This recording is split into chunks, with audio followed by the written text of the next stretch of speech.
इमाम अहमद बिन हम्बल रहमतुल्लाह अलैह हर नमाज के बाद अपने उस्ताद इमाम शाफी रहमतुल्लाह अलैह के लिए ये दुआ मांगा करते थे, ऐ अल्लाह इमाम शाफी की उम्र में बरकत अता फरमा।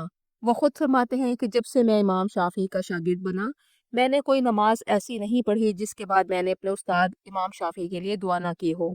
अहमद बिन हम्बल की नौमर बेटी अरसे से अपने बाप का ये अमल देख रही थी।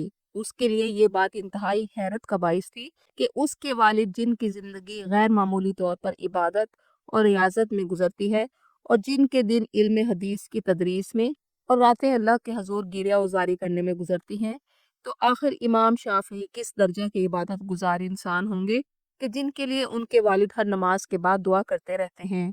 इमाम शाफी उन दिनों काहिरा में क़याम पजीर थे, जबकि अहमद बिन हम्बल बगदाद में। बगदाद से काहिरा का फासला सैकड़ों मील का था कि एक लड़की के लिए इमाम शाफी की जियारत करने की कोई सूरत न थी। इन्हीं दिनों इमाम हम्बल को इमाम शाफी का पैगाम आया कि मैं बगदाद आना चाहता हूँ, क्योंकि बगदाद में मुकीम एक मुहद्दिस के इल्म में एक हदीस है और मैं बराह रास्त ये हदीस उससे सुनना चाहता हूँ।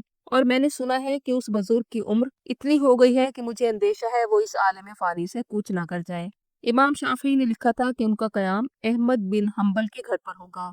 इस पैगाम को मौसूल हुए 1 महीना से ज्यादा की मुद्दत गुजर चुकी थी। अपने उस्ताद की आमद का इंतजार जहाँ अहमद बिन हम्बल के लिए बाइस इस्तराब था, वहाँ उनकी बेटी का इमाम शाफी की जियारत का शौक भी काबिल दीद था।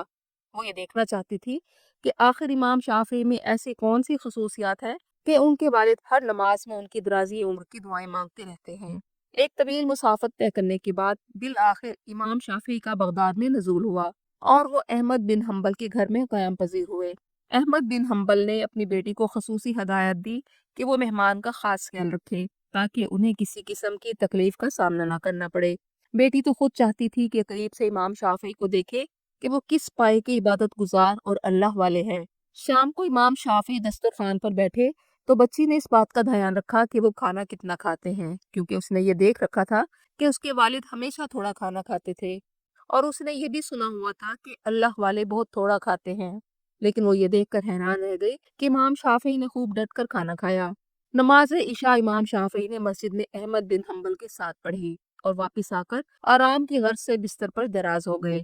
बिनते अहमद वक्फे वक्फे से अपने वालिद के कमरे में जाकर जायजा लेती रही कि उसके वालिद तो मुसल्ले पर खड़े रब के हजूर मुनाजात और इबादत में मसरूफ हैं, जबकि इमाम शाफी बिस्तर पर दराज आराम फरमा रहे हैं। उसे ख्याल हुआ कि शायद आज सफर की थकन के बायस सोए नहीं, तहज्जुद में उठेंगे। लेकिन इमाम शाफी तहज्जुद में भी ना उठे। फजर की अजान हुई और अहमद बिन हम्बल नमाज फजर के लिए मस्जिद जाने लगे तो आवाज थी, शेख जमात तैयार है, तशरीफ ले चलिए। अल्लाह अकबर कहते हुए इमाम शाफी ने चादर उतार फेंकी और बगैर वजू किए अहमद बिन हम्बल के साथ मस्जिद की तरफ चल दिए और वजू का पानी जो उनके लिए रखा था जूं का तू रखा रहा। बिनते अहमद हैरानी से सब कुछ देख रही थी और सोच रही थी कि मेरे वालिद के ये उस्ताद कैसे हैं कि रात को खाना भी खाया और सारी रात सोए रहे और सुबह बगैर वजू के मस्जिद चले गए। अमाल में तो ये किसी आम आदमी की सतह से बुलंद नजर नहीं आते। आखिर मेरे वालिद उनके किस अमल की वजह से उनके गर्विदा है और हर वक्त उनके हक में दुआ करते रहते हैं।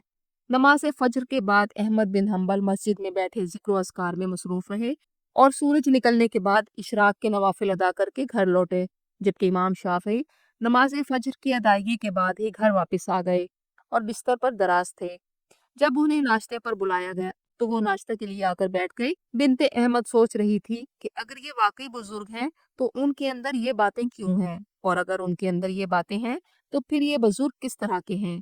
अहमद बिन हम्बल ने एक नवाला तोड़ते हुए अपने मेहमान से पूछा, शेख रात कैसी गुजरी, ठीक तरह से नींद आई?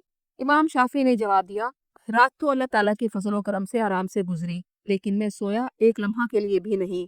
अहमद बिन हम्बल ने फिक्रमंदी से वजह पूछी तो इमाम शाफी ने जवाब दिया, रात जब आपने इशा की नमाज पढ़ाई तो आपने सूरत बकरा की आयत तिलावत की कि अगर मकरूज आदमी तंग हाल हो तो उसे उसकी खुशहाली तक मोहलत दे दो। इस आयत मुबारका को सुनकर मेरे जहन में ये बात आई कि इस आयत से तो इस्लाम का कानून इफ्लास अखज होता है। फिर मैंने मजीद गौर किया तो मेरे जहन में ये ख्याल आया कि इस कानून इफ्लास की बुनियाद इखलाकी असूल पर है। फिर मुझे ख्याल आया कि इससे तो ये कानूनी शिक भी निकलती है। इमाम शाफी ने इस आयत से अखज़ होने वाले सैकड़ों मसाइल बताना शुरू कर दिए।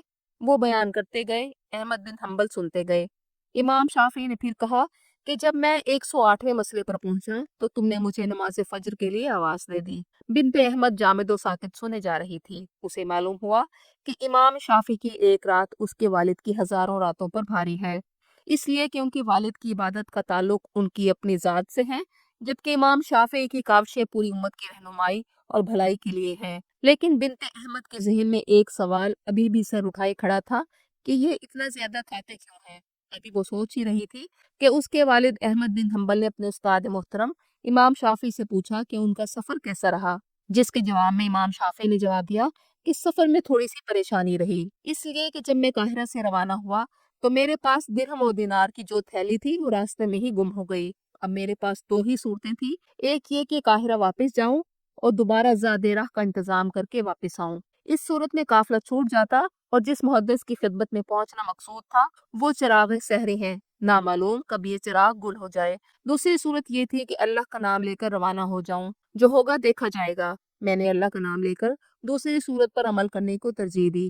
میرے قافلے کے ساتھیوں نے میری بہت عزت اور خدمت کی، لیکن مجھے ان کی آمدنی کے جائز ہونے پر تسلی نہ تھی۔